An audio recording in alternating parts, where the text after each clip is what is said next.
Agora, eu quero convidar você a pensar comigo. Talvez seja uma mensagem diferente do que você já ouviu sobre família.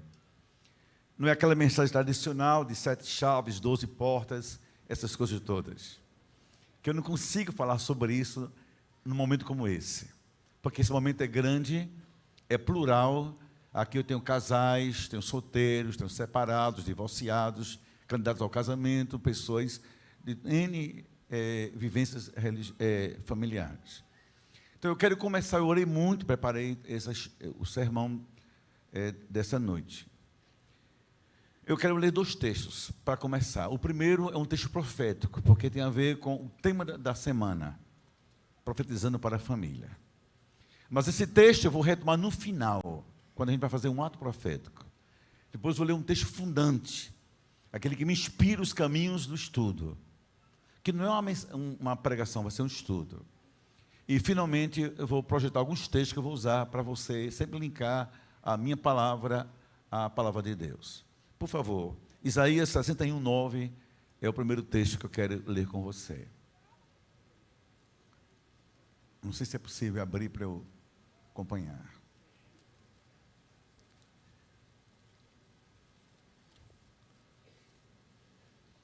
Mas deixa eu pegar aqui na minha Bíblia.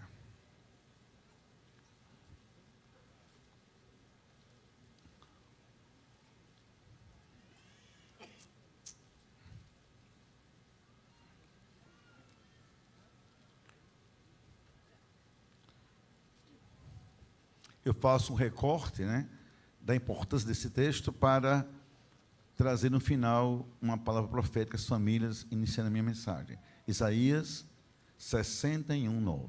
Diz assim: a sua posteridade será conhecida entre as nações, os seus descendentes no meio dos povos. Todos, quando os virem, os reconhecerão como família bendita de Deus. Então, essa é a minha perspectiva, que um dia nos vejam, digam sobre nós, famílias benditas de Deus. Amém, queridos? Por favor, agora vamos comigo abrir a Bíblia, Mateus capítulo 7, versículos de 24 a 27, naquele momento tão lindo em que Jesus fala sobre os fundamentos da nossa vida, e eu faço então a ponte hermenêutica para também com a família. Mateus 7, de 24 a 27. Eu não sei se seria possível a mídia me ajudar a projetar os textos, porque eu gosto muito de falar interagindo com o texto bíblico. Já está? Mateus 7. É Mateus 7, de 24. É porque a minha tecnologia moderna, ele tem diferente. De 24 a 27. Muito bem. Obrigado, querido da mídia.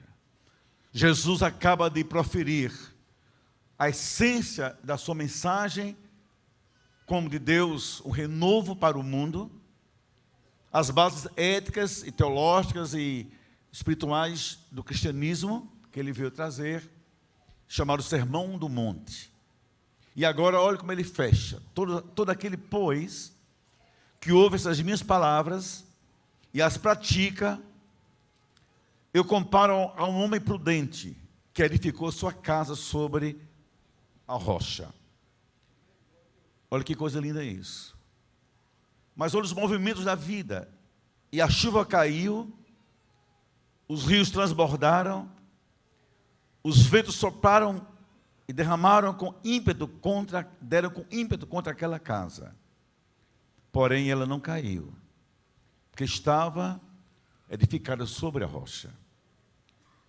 Porém, todo aquele que ouve essas minhas palavras e não as põe em prática, eu comparo a um homem insensato, que edificou a casa sobre a areia. Os movimentos são os mesmos. A chuva caiu, os rios transbordaram, os ventos sopraram com força contra aquela casa. Ela não só caiu, ela desabou. E foi grande a sua queda. Agora vamos pensar juntos. Vamos trabalhar pensamentos. Então, faça silêncio, me acompanhe para a sequência do que eu vou dizer depois. A família é muito mais do que uma organização social, com normas, com princípios para se manter viva na terra. Ela é isso, mas é mais que isso. Ela também tem uma natureza espiritual que foi criada, fundada por Deus. Mas apesar de ser divinamente linkada e ligada, ela depende da gente para cumprir os propósitos pelos quais ela foi criada. Gerar felicidade humana pela convivência e também trazer para a terra os princípios do Senhor para uma vida plena e feliz. Deus assim criou e Deus sabia o que estava fazendo. Então a família é também uma estrutura, por isso que eu escolhi esse texto de construção. Uma estrutura complexa e também delicada. Depende de Deus que a criou, de nós, agentes humanos, que nela vivemos. Há um cimento que pode sustentar a casa e a areia que pode também fingir que ela está segura. Os ventos, as tempestades, tudo vem de fora para dentro. Você não controla isso. São imprevisíveis até. Mas há coisas que dependem da gente para manter a casa em pé. Se você edifica sobre que terreno? Pedras ou areia? Então, cada um de nós pode agora se questionar. Eu sou evangélico, eu sou cristão, eu tenho uma família, Deus tem para com ela propósitos, eu tenho um cônjuge, tenho filhos ou netos. Agora, o que eu estou fazendo para preparar a minha casa, quando os ventos soprarem, as águas caírem, ela não desabar? Essa pergunta é nossa. É uma ação de dentro para fora. Eu não sei o que vem de fora para dentro, mas eu sei que posso em casa torná-la mais forte. Sobre isso que eu quero falar hoje, sobre família, uma construção inacabada. Eu acho linda essa imagem bíblica de que a nossa vida e família se confundem. Não há família pronta, nunca. A gente vive estágios. É como a luz da aurora, a nossa existência vai se aprimorando até chegarmos parecidos e até chegarmos a ser como Cristo. E assim a família, ela vai sendo talhada, trabalhada, edificada, repensada, reedificada, mas sempre sob o fundamento da palavra de Deus. Por exemplo, eu trouxe isso intencionalmente, eu e ele fizemos 44 anos de casados. Hoje, nem eu sou homem com quem ela casou, nem ela é mulher com quem eu me casei, no bom sentido. Era um adolescente quando casou comigo, ia fazer 18 anos. Eu era um jovem sonhador com um pouco mais de 20 anos.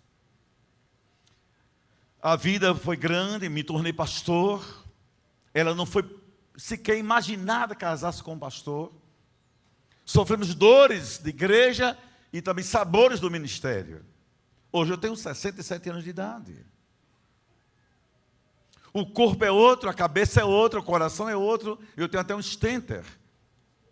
Tão outro é o meu coração. As lágrimas, os sorrisos, os sonhos. Mas, escute, a família continua sobre a rocha do mesmo jeito. Estamos em construção. Que agora somos pais de filhos adultos, somos avós de 3 netos. Não temos fantasias de recém-casados, mas temos sonhos de quem é bem casado. Tudo isso é importante a gente pensar. Agora, quando nós melhoramos, nessa luz da aurora, tudo melhora ao redor da gente, inclusive a família e o casamento. Quando eu, como homem, sou mais maduro, mais compreensivo, mais inteligente, mais pautado, mais focado, minha mulher melhora. Meus filhos melhoram.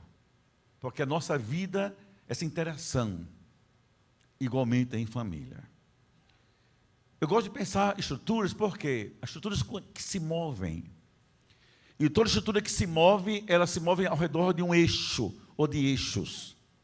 Escute isso. Que eu vou falar sobre os eixos da família. Por exemplo, a terra se move o tempo todo sobre o seu próprio eixo. Movimentos constantes e necessários de rotação e translação.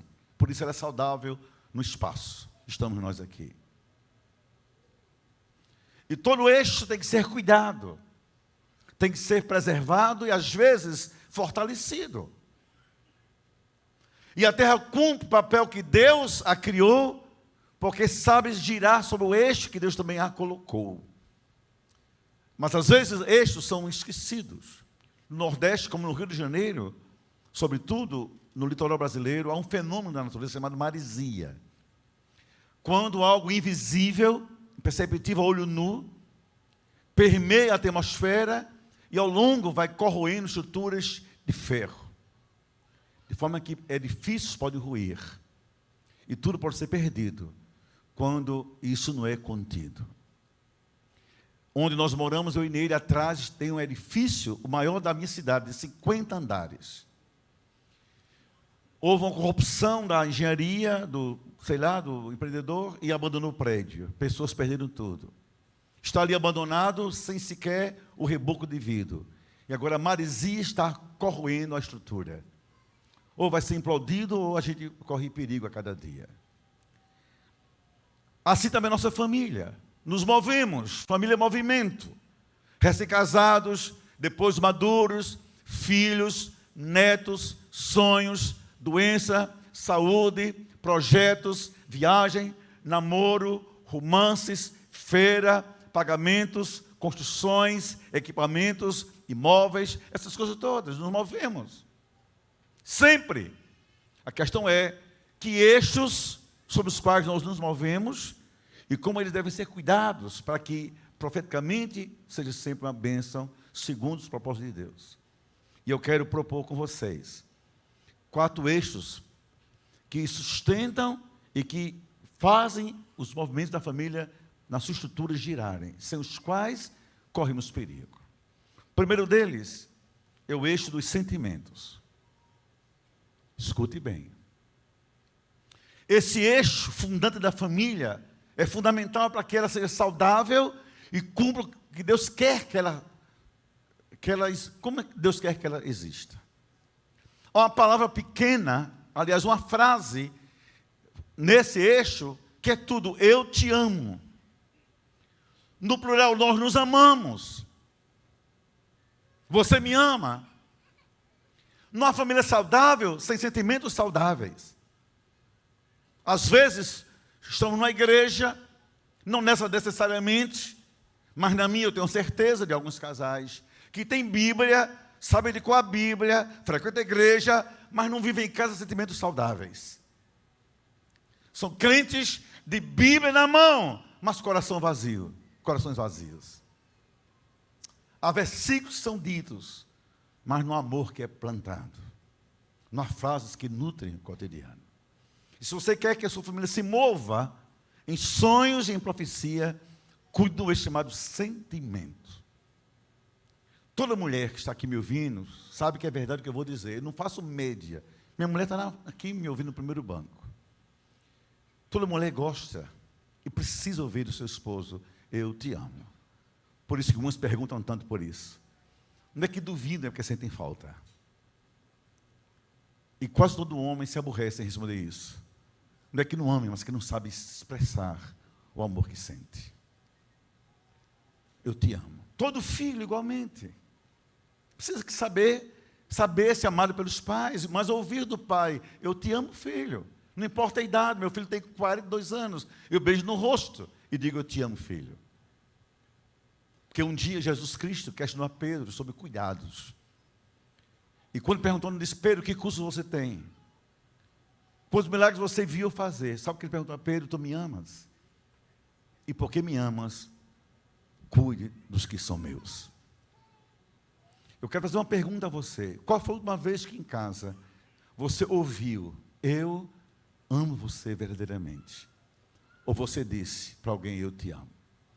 Escute-me, quando você não disse, isso fez falta no coração de alguém. O apóstolo Paulo fala sobre esse sentimento, dizendo que nós homens temos que amar, expressar amor, como Cristo amou a sua igreja. Olha o texto que eu mandei colocar de Efésios 5, de 25 a 28, que eu acho lindo esse texto. Vamos tentar ler juntos, por favor. Vós, maridos, Estevão, Josés e Mários aqui presentes. Precisam amar suas esposas, é família. Amor é um eixo fundante, é um eixo básico, tem que ser cuidado. Como Cristo ama sua esposa, como Cristo amou a igreja. Escute que o amor faz parte do coração de Deus. E movimentou, o seu filho moveu-se em amor até a cruz.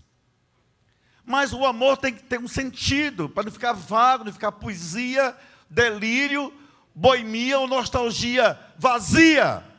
Para que amar tanto a igreja ou a esposa? Olha só.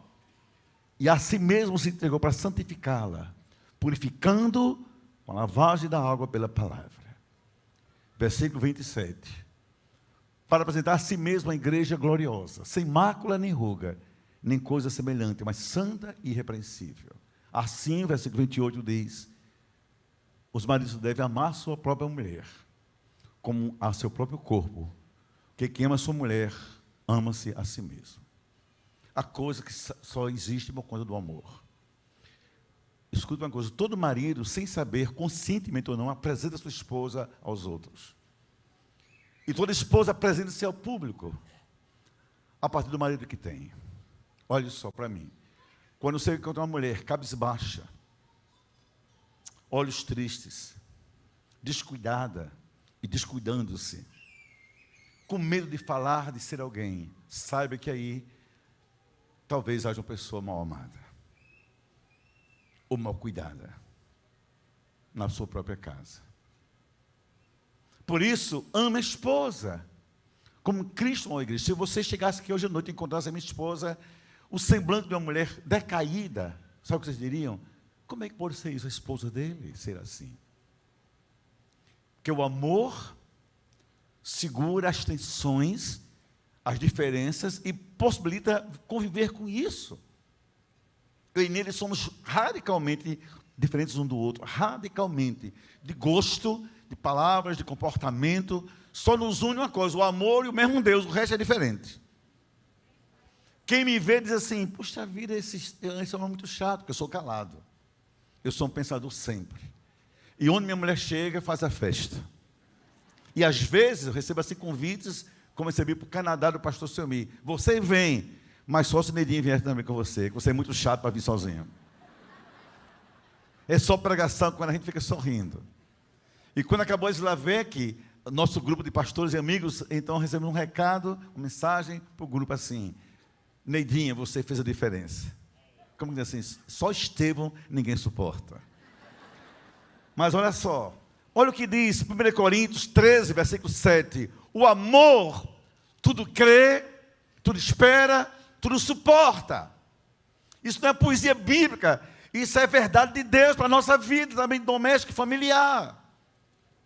Suporta diferenças, crê nas mudanças, crê nos projetos, crê nas pessoas que ali moram. Faz com que a mãe abrace um filho que ela criou no Evangelho, mas hoje está desviado, mas é seu filho. Ela ama e suporta assim, porque vê na frente ele, pelo Senhor, restaurado outra vez. Faz com que a esposa crente conviva com o marido ímpio, que às vezes trai, que tem cheiro de álcool e de pecado. Mas ela diz: ele vai se converter, não vou deixá-lo. Deus tem promessas para a gente. E que até a gente se surpreende com atitudes dentro de casa, de pessoas que a gente ama tanto. E que parece até que são estranhos, mas não, suporta um pouquinho mais. Sabe por quê? O amor, tudo sofre, tudo crê, tudo espera. Por isso, cuide em casa desse eixo chamado amor. E sem o amor, não tem como dar certo. Já imaginaram em 44 anos as coisas que Neide suportou de mim? Noites sozinhas, eu viajando, pregando. Momentos difíceis que eu nem podia compreender. Queria formar-se em nutrição e eu a queria mais em casa comigo. Pensa isso. E tantas vezes que a gente, um era norte, outro era sul, a gente tem que ter convergências. E olhando para mim com minhas falhas, e eu para ela com as diferenças, como vamos lidar com isso? É simples. Entender que nós nos movemos no eixo chamado amor. Sentimento nos move de maneira saudável. De tal maneira que estão aqui juntos. depois de 44 anos, para dizer, nos amamos. Que o amor, diz Paulo em Colossenses 3,14, é o vínculo da perfeição. É a condição de viver com os imperfeitos e com as nossas próprias imperfeições. Há uma coisa que eu vou dizer a você, para terminar essa parte, que eu acho que todo homem tem que fazer isso um dia, mulher também. É um desafio difícil de dizer para mim, mas, por favor, pelo menos me escute. Eu acho que todo homem e marido, um dia, chega em casa, uma hora qualquer, vê a mulher dormindo, não deixe que ela perceba que ele chegou. Ele se afasta um pouquinho da cama, vê aquele corpo, não importa ser exposto no lençol, mas está dormindo e se pergunta, essa mulher feliz que casou comigo, eu faço bem à alma dela, eu a amo como Deus quer que eu a ame, já que Deus me deu um dia.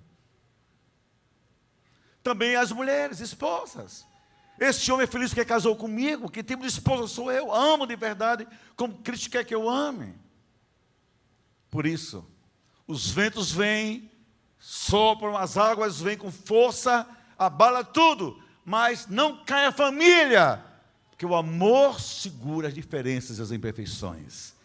É o eixo sobre o qual nos movemos em família. Cuide da sua casa, cuidando do amor, dos sentimentos que lhe estão ali dentro, que nutrem as relações. O segundo eixo. Mas, aliás, eu queria, antes do segundo eixo, que você lesse comigo a um só voz. Vou pedir que a gente coloque Colossenses 3, 12 e 13. Vou pedir que a mídia coloque e a gente vai ler juntos. Deixa eu me afastar um pouquinho. Ao dizer já, vamos ler juntos. Vamos lá comigo, 1, 2, 3, já.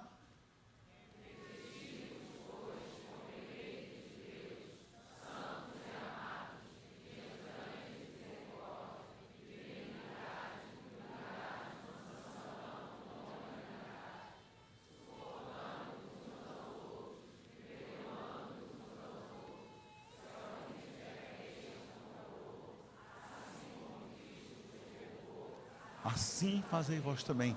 Isso é milagre do amor dentro de casa. Isso é milagre do amor dentro de casa, como eixo do qual a gente se move.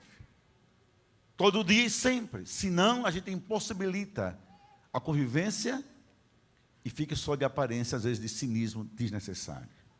Eu vou pedir que agora, cada esposo olhe para a esposa agora, não para mim, não precisa que você olhe para mim, não me empaquere, por favor. Diga assim à sua esposa, eu reconheço que foi Deus que colocou você na minha vida. Por favor. Neide, eu reconheço que foi Deus que colocou você na minha vida.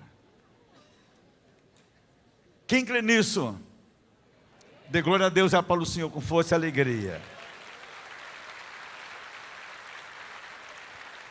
O segundo eixo da família são os relacionamentos. Escute isso.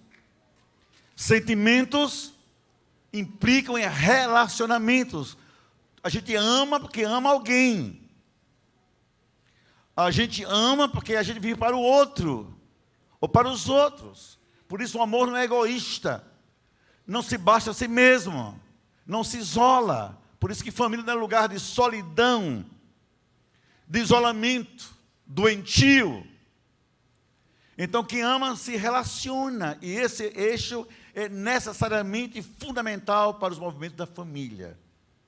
Como eu viria ao Rio com minha esposa, se vivesse relações de tédio um com o outro? Era melhor não vir. Como é que eu vivo bem com meu filho se eu não coloco no colo meu filho? Se eu não brinco com meu filho? Eu sou impulsionado a dar coisas, mas há coisas que eles não precisam tão rápido quanto outras que ele necessita. Escute, pais. O melhor lugar para o filho é o colo do pai. Interessante que os filhos, a criança cresce. A gente fica adolescente, depois jovem, adulto. Mas lá dentro da gente, uma criança que nunca saiu do colo. Alguns homens se casam e rapidamente querem almoçar com a mãe outra vez, com os pais outra vez. É o colo que faz falta. É a presença que faz falta. Porque a gente vive assim uns para os outros, uns com os outros. Então você tem que agora lutar para que essas relações sejam saudáveis. Chegar bem na igreja é maravilhoso. Vir com a esposa de mãos dadas é muito lindo. Cantar no coral, na banda, a família, maravilhoso. A questão é, e convivemos em casa. E a relação saudável em casa pressupõe respeito, atenção, cuidado e solidariedade. Ninguém entende um homem que diz que é de Deus, que ama o Senhor, ama a igreja, e vem para o culto, sai para o culto, sequer fala com a sua esposa. Tranca-se em casa, se enche, se cobre de versículos, e sequer chega perto da mulher que Deus colocou na sua vida. Nenhum filho entende um pai que é zeloso pela igreja, seja qual for, mas não cuida do próprio filho. Não entenda isso. Como? Como eu vou dizer que amo a Deus, a quem sequer vejo, e não sei amar a esposa com quem eu durmo todas as noites na mesma cama, e os filhos no quarto estão de perto? Por isso, a gente tem que cuidar da vida e família, a partir desse eixo chamado relacionamentos. Vamos ver o que diz a palavra de Deus sobre isso? Efésios capítulo 5, por favor, e versículos de 22 a 25 e depois 6, 1 a 4. Olha que coisa importante. Efésios 5, de 22 a 25 inicialmente. Olha para cá. Vós, mulheres, isso é relacionamento. Vocês têm marido, não feche as portas, não crie tensões, reconheça que Deus tem propósitos e princípios, sejam então a Ele submissas. Isso não lhes humilha, lhes engrandece. Isso não é bloqueio, isso cria pontes. Para que você se relacione de forma saudável. Você tem que saber com quem se relaciona. Que bases bíblicas propõem esse relacionamento. Então, num casamento em que a mulher é hostil ao marido, a sua autoridade, é rebelde a isso, ela não entende que ela fecha a porta de bênção e nega com o que faz a palavra de Deus. Olha o que quer dizer isso, mais ou menos. Minha mulher tem vida própria no bom sentido. Mas quando ela recebe algum convite para pregar em qualquer lugar do Brasil, ela diz a quem convidou: uma honra para mim, vou ver minha agenda, mas primeiro vou falar com meu esposo. Se ele abençoar, eu vou, senão eu não posso aceitar. Isso não a faz uma mulher menor, isso engrandece a mulher de Deus que habita nela. Mas também a Bíblia, eu li um pouquinho, puxa para os homens. Não é só na questão da mulher, por favor, pode prosseguir. Porque o marido é o cabeça, a relação tem que ter um norte. Como Cristo é também da igreja do cabeça, sendo Ele próprio salvador do corpo. Eu ouvi o pastor Silas agora há pouco, eu sou muito antenado. Ele dizendo que o que ele faz, eu acho uma loucura. Tanta igreja aberta, igreja em construção, igreja em reforma, eu não sei como é que ele consegue conviver com isso. Eu ontem fui pregar na igreja do Recreio, eu perguntei ao pastor o aluguel, eu não vou dizer o aluguel. Eu fiquei sem dormir, fiquei perturbadíssimo. Mas o que me fez perder o sono não é 10% do que ele gasta por mês com outros aluguéis. Meu Deus, mas ele disse assim a mim: eu faço isso porque Deus me levantou para isso. Porque Cristo é a cabeça do ministério dele. E quando ele faz, Cristo vai por trás, credenciando, dando condições. Isso é relações. Agora olha só para mim, queridos. Pode prosseguir. De sorte que, se a igreja está submissa a Cristo, aliás, desculpem, assim também as mulheres sejam os seus maridos. Isso é relacionamento saudável. Saudável. Agora, na sequência, ele também vai dizer para nós maridos, que eu li. Agora vocês maridos aprendam. Não é só mandar, é amar. Não amar do seu jeito, como Cristo quer que você ame, como Ele ama a igreja. Isso muda tudo na minha cabeça. Porque se eu não cuidar da minha esposa, eu não tenho o direito de cuidar da casa de Deus que eu pastoreio. Não é cuidado, é estresse. De um emprego estressante. Cuidado é algo diferente. Também vem para nós pais e filhos, olha os relacionamentos. Veja Efésios 6, o texto que diz, vamos por favor, vá até Efésios 6, mídia, no texto que mandei. Vós, filhos, sejam obedientes. É um princípio. Por isso que igrejas são reflexos, são sombras dos lares que elas possuem. Quando um filho em casa é rebelde ao pai, à mãe, na igreja vai ser um crente complicado. Que não obedece ao pai, por que vai me obedecer como pastor? Não tem como. Mas se eu sei em casa a obediência, eu venho para a vida sabendo o meu lugar, os níveis de autoridade com que eu vou lidar, e isso flui na minha vida naturalmente e saudavelmente. Também os pais devem saber honrar os filhos no texto que segue, e não tratá-los de forma áspera e necessariamente. Relacionamentos. Agora eu vou dizer uma coisa a você mais séria sobre isso. Eu acredito que a gente perde muito na vida quando perde esse senso de relacionamento. Vocês imaginem, Deus não colocou amor para eu viver uma vida solitária. Colocou no coração para viver com os outros. E se a gente cuidar da família nessa dimensão, desse eixo, tudo vai mudando. O que é que eu proponho hoje à noite? Quando acabar esse culto, você marido e você esposa, pega o carro, comece a conversar assim no carro. O que é que a gente pode fazer para melhorarmos um para o outro? O que é que eu posso fazer para você ser mais feliz ao meu lado? O que é que falta no nosso diálogo? O que podemos, devemos conversar? Você faz isso, você cria pontes saudáveis, sobre as quais a família se movimenta para cumprir de Deus os propósitos da nossa vida. E quando você vem para a igreja assim, tudo muda na nossa vida. Mas escute, queridos, isso não é fácil. Não é fácil. O que mais queria na minha vida, eu assumo isso publicamente, é que nele não me questionasse para nada. E que a minha música fosse que ela gostasse de ouvir. Meus livros, que ela gostasse de ler. Meus pensamentos, ela repetisse. E quando ela disse a mim que isso seria uma relação doentia, eu não gostei. Mas depois entendi, ela está certa. Porque cada um tem um jeito de ser. E nós nos complementamos de mãos dadas, perto do Senhor Deus. Por isso, pegue essas mãos, abrace, afague, converse. Mas é sagrada essa relação. Não deixe esse eixo se enferrujar. Não deixe. Porque uma coisa triste no casamento é quando a gente sofre a pressão dos ventos, das maresias da vida. E um diz ao outro, por que não falou comigo? Por que não se abriu? Escuta, porque não tinha espaço para conversar. Isso não pode acontecer. Terceiro eixo são as atitudes da gente. São os 4 eixos. Se eu amo, eu estou para alguém. Mas se eu digo a alguém que eu amo, eu preciso dizer como eu amo, se isso é verdade ou não. Então o mundo de hoje vive um show de cinismo, hipocrisia e aparência. A gente diz que ama, mas na hora certa, cadê o amor? Quer um exemplo? Eu amo a minha igreja, a DEVEC Penha, ou qualquer outro lugar do Brasil que seja DEVEC. Eu amo. O que é que eu faço por ela? Essa pergunta é automática, é necessária, e ela é imperativa. Eu amo minha esposa, o que é que eu faço por ela?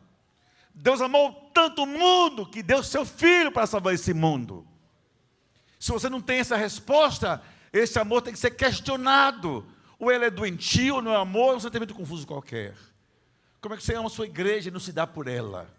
Seu ministério, sua vida, sua oferta, seu dízimo, seu tempo, sua presença, sua oração, sua força, porque você ama. Se você não ama, não cuida. Porque cuidado é a expressão do amor. Atitudes. Elas vão dizer se a gente ama ou não de verdade. E aqui eu quero conversar uma coisa com vocês do meu passado. Não tem nada a ver com vocês. Depois eu digo uma base bíblica. Eu fui criado num contexto de igreja. Não vou dizer qual foi essa igreja. Que eu fiquei traumatizado. Escute isso. Porque eu via chegar na igreja um marido na frente com a Bíblia, atrás dele 2 metros a esposa, e depois dela 7 filhos. E quando chegava na igreja, ele dizia assim, olhar para trás, entra, que demora é essa? E na igreja, até separado se sentava. Quando ele diz a ela, eu te amo, ela vai dizer assim, como esse homem me ama? Vamos trazer para a nossa vida. Você imagine, uma esposa que é maltratada, vive na base do grito, do desrespeito, da humilhação, até sequer sexualmente é lembrada. Está na cama, mas não está lá. Está deitada, mas não sabe o que é o amor. Escuta, eu te amo porque é aniversário dela. Ela vai dizer assim, como esse homem me ama? De que jeito? Não entendo. Você finge que eu não existo. Até finge que não me vê. Durante 18 anos eu tive consultório de psicologia. Foram 18 anos intensos de psicoterapia. E eu deixei para ser pastor integral. Mas escute-me. Das coisas que mais me frustravam eram perguntas como essa. Pastor Estevão, eu não entendo quando ele diz que me ama, se ele finge que não me vê a cada dia. Não sei. Me lembro de um dia, eu estava na minha casa, 5 da manhã, movimentos estranhos, mulheres na minha casa. De repente, o que estava vendo isso, Neide? Bem cedinho. E Neide, com as mulheres, pegava cesta de frutas tropicais, ia para a praia vender salada no dia de sábado. Por que isso, Neide? Porque na época eu ganhava muito pouco. Não tinha condições de manter sequer a minha casa. Eu dizia, mas você tem que fazer isso? Ela disse, se eu lhe amo, eu preciso fazer alguma coisa. A atitude é a credencial da verdade do amor. Quem não ama, não faz nada por quem diz que ama. Atitude. Qual é o princípio bíblico disso? A chave bíblica está em Mateus 7,12, desse eixo da atitude. Por favor, veja só. Quem diz a Bíblia? Primeiro versículo, Jesus Cristo. Aquilo, porém, portanto, tudo que quereis que vos façam, fazei-o vós também. Quer fidelidade, seja fiel. Quer companheirismo, seja companheiro. Quer delicadeza, seja delicado. Quer pôr na mesa, reparta o pão. Quer cheiro, compre perfume. Quer conforto, seja o colo. Quer beleza, ajude a tornar-se bela ou belo. Quer filho, traga o filho para a mesa. Quer amor, ame. Porque isso é fundamental no eixo da família. Hoje a gente esquece isso. Eu não posso querer pedir a Neide nada além do que eu dê para ela. Não posso exigir dela o que eu não a dou. Que ela vai dizer, por que não faz isso comigo? Quando muitos anos eu viajava por aí, mais no meio mais batista, e muitas vezes, durante anos, nunca recebi um centavo de oferta, nunca. Até porque não é muito comum isso no nosso meio. Aí eu viajava, dizia assim ao pastor, pastor, eu não preciso que você me dê um centavo de oferta, eu quero só que você me ajude a levar minha esposa. Para ela me ouvir pregando, e se saberem que eu sou casado e com quem eu sou casado. Porque trazer a esposa para perto é uma atitude que diz, quem ama, quer estar perto da pessoa amada. Atitudes. Pense isso em casa. Jesus gritaria com o seu esposo como você grita? Jesus seria ausente como você é ausente do seu marido? O que Jesus faria se fosse o cônjuge dessa casa? O filho, o pai, como ele agiria aí dentro? Pois é assim. Eu não tenho muitas certezas. Como eu estou terminando, eu contei isso para vocês. Mas eu tenho pouca certeza na vida. Em 2018 eu tive um infarto. E eu quase morri, sem saber que estava morrendo. Eu acordei numa cama, numa UTI, já operado, sem saber que estava lá. Foi tudo muito rápido. Escute-me. Eu não sei se daqui a um mês eu estou vivo. Desde o infarto eu comecei a mudar toda a minha vida. Fiz uma reengenharia da minha existência por completo.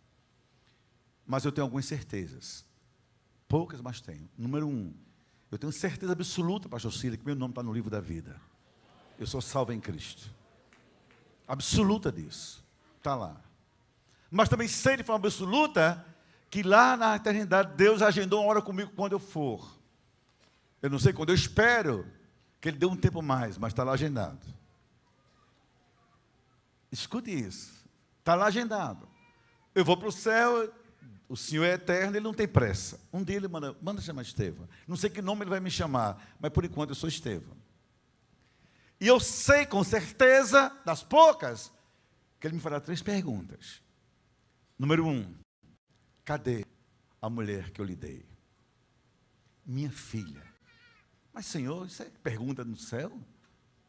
Não, Senhor, era minha filha. Fez o que com ela? Maltratou, cuidou, humilhou, zelou. Ou você acha que eu dei minha filha e não vou pedir contas por ela?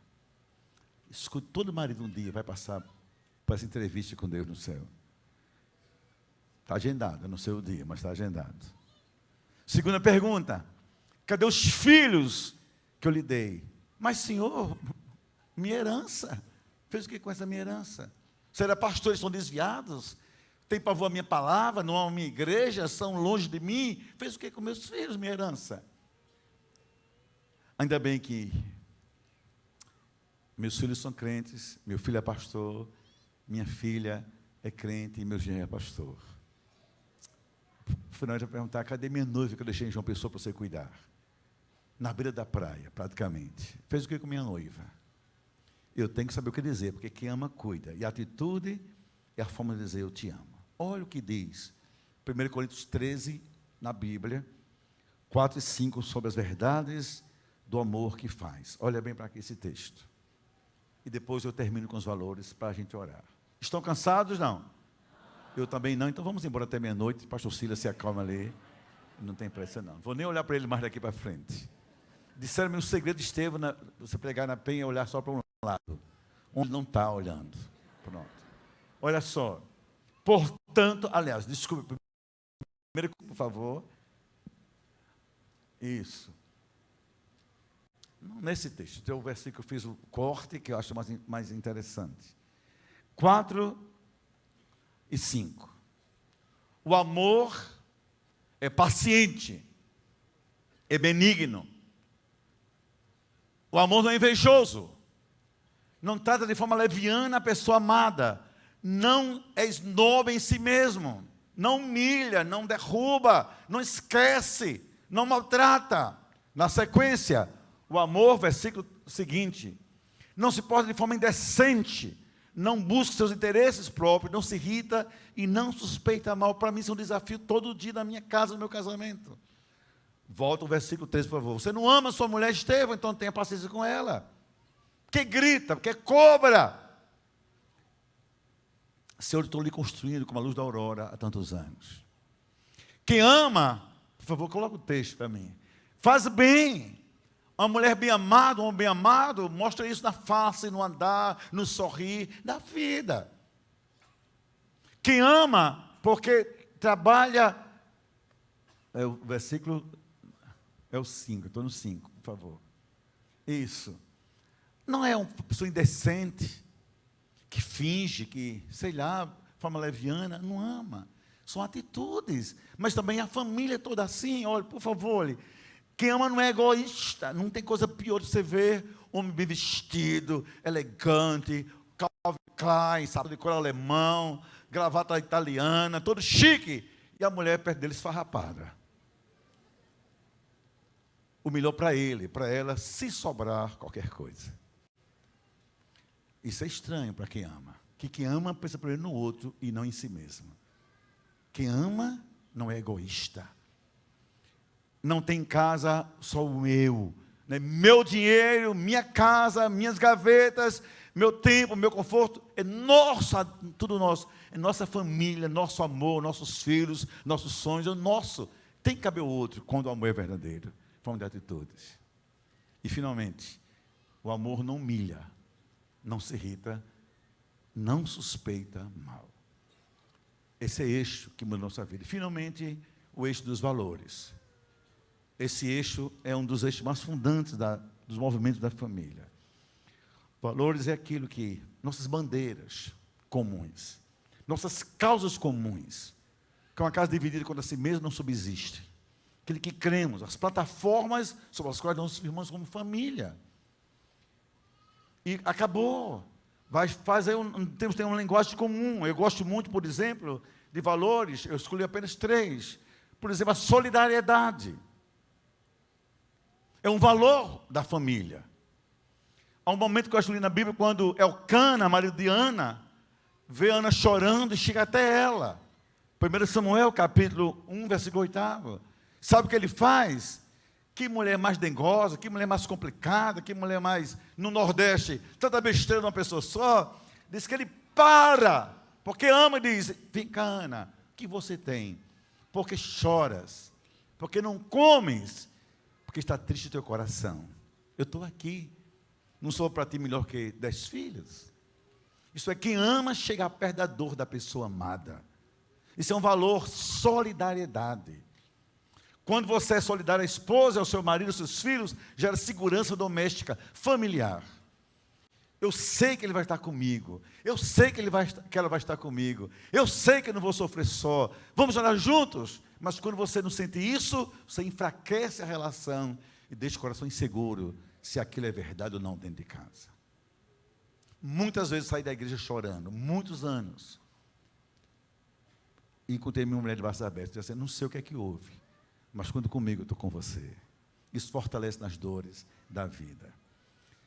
Verdade também é outro valor, a verdade. Conversar verdadeiramente, abrir o coração, dizer o que sente quando dói, porque dói, e não fingir. Isso é valor da vida de família, que mantém a família saudável. E aquilo que a gente tem muito, o apóstolo Paulo falou para a igreja, a gente traz para casa, porque a família é geradora da igreja.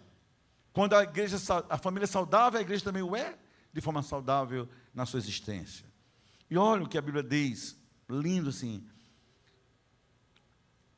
literalmente, em Efésios 4:25, deixe toda mentira, fale cada um a verdade uns para com os outros, porque somos membros uns dos outros, somos família, fala a verdade. E finalmente, queridos, eu acho lindo também a lealdade. Diga comigo, lealdade. Isso é um valor da família.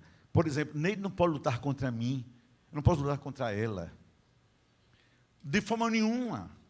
Não pode publicamente desfazer aquilo que estou fazendo, fingir que me é leal e por trás destruir meus sonhos. Não pode. O maior exemplo de família nisso, eu acho, tanto na Bíblia, é o de Ruth e Noemi. Vocês sabem aquela tensão? Noemi quer sair do jogo, diz às suas noras, vou embora, eu estou velha. O amor não envelhece, quem ama não vê o outro envelhecido, vê apenas o outro presente em outra estação da vida. E sabe o que ela diz? Vocês sabem toda a história de Ruth, capítulo 1. Não insista, não insta para que eu te deixe. Nunca vou fazer isso. Ruth 1,16. Nem me obriga a deixar você sozinha. Onde quer que você for, eu irei. Onde você pousar, ali eu vou estar. Porque teu povo é meu povo e teu Deus é meu Deus. Isso é solidariedade com valor e lealdade nas horas mais difíceis da família. Sabe uma coisa triste? Você não procurou? Agora que sofra. Não liga para mim. Não me telefone, não conte comigo. Morra sozinho ou sozinha. Isso não tem sentido em família. Que esse valor muda a gente. Eu gostaria muito, como outro valor da fé. A gente sabe tanto de cor. O texto de Josué 25. 24:15, aliás, que é beleza. O valor da fé, da igreja, ministério. Eu e a minha casa serviremos ao Senhor. Escute, essa é a sua igreja. Uma igreja que começa o ano promovendo encontro para famílias, profetizando sobre a família. Essa igreja merece sua lealdade, seu amor, sua presença. E você crê que isso é um valor que não tem preço. E eu e minha esposa, eu e a minha família, eu e meus filhos, juntos servindo ao mesmo Deus. Temos um ministério, temos um Deus, temos uma fé, uma igreja. Por que vamos nos separar? Eu e minha casa serviremos ao Senhor. E agora eu queria que você ficasse em pé comigo, por favor. E agora eu quero ler você profeticamente, outra vez, o texto de Isaías 61:9. Aí eu vou ler sozinho essa vez. Por favor. E depois que eu ler a segunda vez, vamos ler juntos com os irmãos levantados. Deixa eu ler primeiro. E a sua posteridade será conhecida entre as nações. Isto é, você terá história para contar, história reconhecida pelos outros. Os seus descendentes no meio dos povos. Você vai ter um legado de gente que vai viver e ser vista como testemunho da sua história familiar. Porque todos, quantos vão ver você, vão reconhecer e vão dizer: família bendita de Deus. Por favor, lega as duas mãos. Levanta as mãos. As duas mãos. E erga bem alto. Por favor. Diga: a minha família vai ser reconhecida onde quer que a gente esteja como família bendita de Deus. Família bendita de Deus. Família bendita de Deus. Porque somos isso. Famílias a quem Deus abençoa, benditas de Deus. Queria que agora a gente levantasse um clamor pela família. Eu não vou chamar que eu vim à frente, pelo menos nesse momento, porque muita gente, não há espaço para todo mundo. Mas você pode no seu canto orar assim: Senhor, eu profetizo, em harmonia com a minha igreja, com o meu ministério do meu pastor, que esse ano, na minha casa haverá uma revolução. E a tua bênção vai ser tão grande, que vão dizer, meus vizinhos, meu condomínio, meus primos, sobrinhos e cunhados, aquilo é uma família bendita de Deus, aquela. Assim vai ser. Então fique perto do seu cônjuge nesse instante, dos seus filhos. Eu quero orar. Baixa a cabeça. Pai amado Senhor, famílias se movem por eixos, Senhor, que são necessários para manter em movimento, em busca da felicidade humana, dos teus propósitos para a nossa família. É o teu reino, é a nossa vida, nossa saúde emocional, nossos sonhos, nosso bem-estar, também nossa salvação. Então, Senhor, agora, para que o Senhor cure os sentimentos, e a gente aprenda em casa a conjugar e a profetizar o verbo amar. Que a gente ame como Cristo amou a igreja, cuidando. Também, ó Deus, abençoe nossos relacionamentos. Que o eixo marido e mulher, Senhor, seja tão forte. Seja o espelho para que os outros olhem e digam assim: eu quero ser assim também um dia. Ó Deus, que a gente se apegue uns aos outros, servindo em amor. Porque para isso o Senhor nos uniu. Ó Deus, cada esposo toque o coração da esposa, cada esposa, Deus, igualmente o coração do marido. Que pais e filhos se entendam em amor e digam: famílias benditas de Deus. Pai, nos ensina a viver uns para os outros, como Cristo nos ensinou, fazendo o melhor, porque também queremos o melhor. Que a gente perdoe, abrace, ame, afague, beije, que o afeto esteja em nosso lar, tão forte como o fervor na tua casa. E Pai, nos dê bandeiras comuns, pelo teu reino, pelas verdades, ó Deus, pela solidariedade, pela lealdade, ó Deus, para que fortes possamos resistir às chuvas, aos ventos, às tempestades. Ó Pai, eu profetizo que em nome de Jesus, assim vai ser nossa família, Senhor, e esse ano vai ser histórico. E vão dizer, quando olharem para nós, de verdade, ali estão famílias benditas de Deus. Assim que oro, em nome de Jesus, amém. Agora, por favor, comigo, uma só voz, pela sua família, sua casa, seus filhos de casamento, aplauda o Senhor pela fé, com muita fé mesmo, glorifique a Ele, glorifique.